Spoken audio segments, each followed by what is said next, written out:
I'm John Batchelor. This is the John Batchelor Show. Malcolm Hoenlein continues with me, and we're very pleased welcoming Eric Trager of the Washington Institute. Eric is a scholar studying especially the Muslim Brothers these last years, and the Muslim Brothers are always in the conversation when we turn to Egypt and Cairo, but in these last hours and days, a surprising turn for Egypt, for the appointed government and the military, for the people of Egypt and the Obama administration, an apparent, the word cutoff is too strong, a change of the weather when it comes to aid supplied by the U.S. government to Egypt.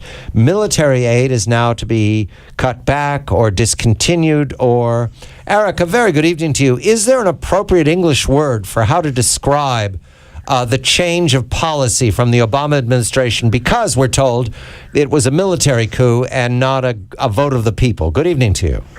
Good evening. What would we call this? Maybe a temporary suspension. We hope temporary. Maybe a slight cutoff, because they're only cutting really about a fifth of the total aid. And the important point here, by the way, is that the administration still has not called what happened on July 3rd with the removal of Mohamed Morsi a coup. And, of course, had they called it a coup, they would be withholding under U.S. law 100% of the aid.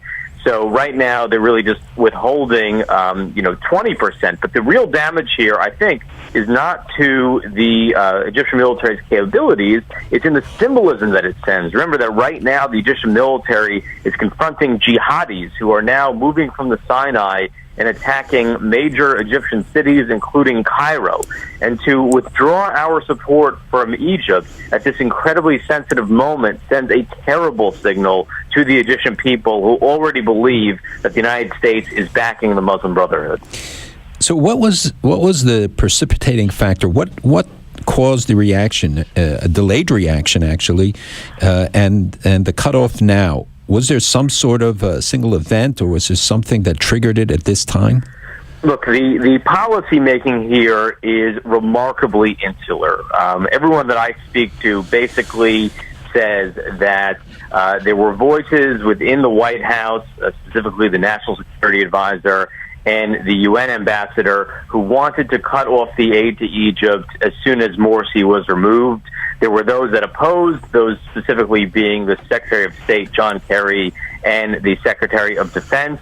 And as events grew more violent within Egypt, as the military began cracking down, as 1,000 people were killed in that crackdown, the ball shifted to those who wanted to cut off the aid. This is really a story about the internal politics of the White House. It's not a story, unfortunately, about trying to develop a real policy that will help advance American interests in Egypt. Why not go to Congress? I mean, Congress had to approve this. Why was there no consultation, it appears, according to congressmen I've spoken to, about this step? Well, your sources and mine, by the way, say the exact same thing. Congress was completely caught off guard by this. Why not go to Congress? Again, is it because of the current the current government shutdown and the wrangling over the budget?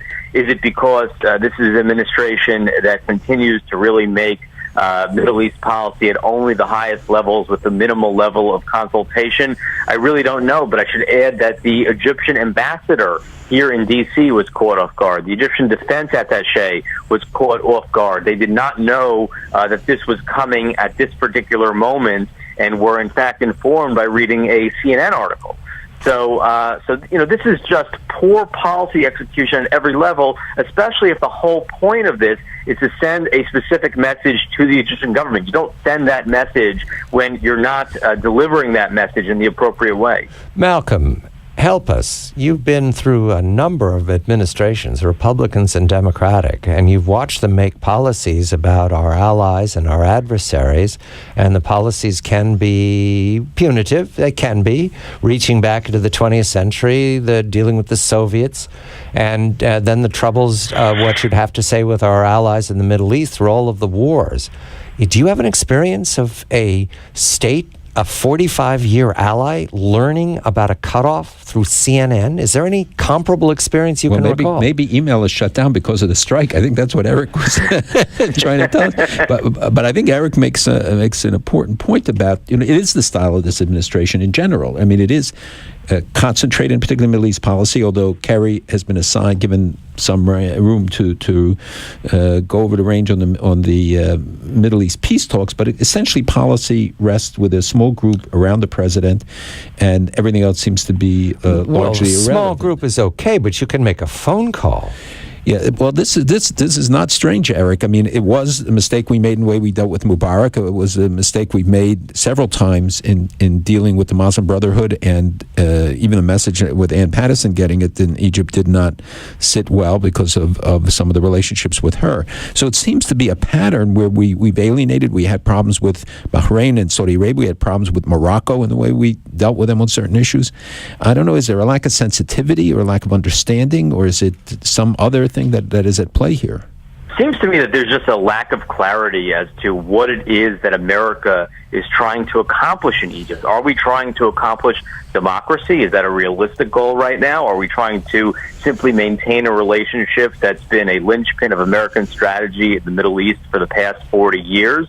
I mean, what exactly is our priority? I would say that, at the moment, pushing democracy, and especially getting the military to push democracy, seems rather unrealistic. And given the instability within Egypt, it just seems like a moment in particular that you want to, at the very least, preserve that strategic. And why do it when the Egyptians are finally taking on the Islamists and the terrorists in the Sinai, when with this equipment and certainly the helicopters are vital? Yeah, they're engaged in ongoing military operations against the darkest elements in the whole of the Middle East, Eric. This list looks like it's a blow to the morale of the army that's fighting.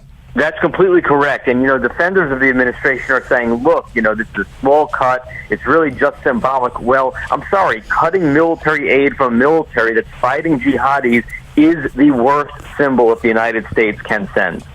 How has the Muslim Brotherhood reacted to it? I heard that they're not happy with it either because they feel, what didn't go far enough.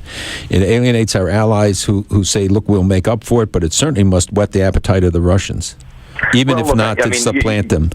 You're reading this completely correctly. For the Brotherhood, this doesn't go far enough. They want the United States, of course, to call it a coup. They want some process in place that restores Morsi to power. The Muslim Brotherhood, as ever, is an extremely unrealistic place, and the organization has been disrupted. So really, this is simply coming through their own media channels. But I don't believe, by the way, that this really gives the Brotherhood any more encouragement they already have. I mean, the Muslim Brotherhood is revved up as it is, but it's really the message that this sends the broader Egyptian public, people who are extremely angry with the United States because of the perception, in my view, a misperception, that the United States has routinely supported the Muslim Brotherhood. Earlier this week, Eric, we talked about the attacks on the police, the Minister of Interior, the targeting. Has that continued after this cutoff? Has this changed the strategy that we can see on the street?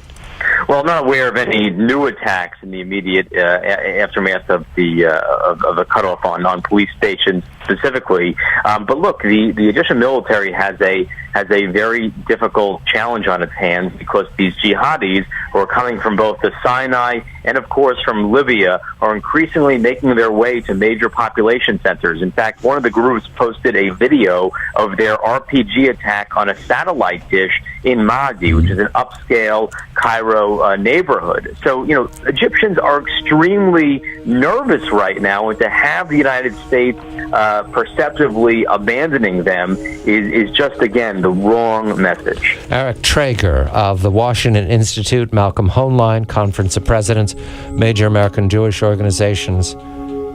In all the Ummah, there is one nation, Egypt. All the rest are tribes, and we are losing Egypt. I'm John Batchelor.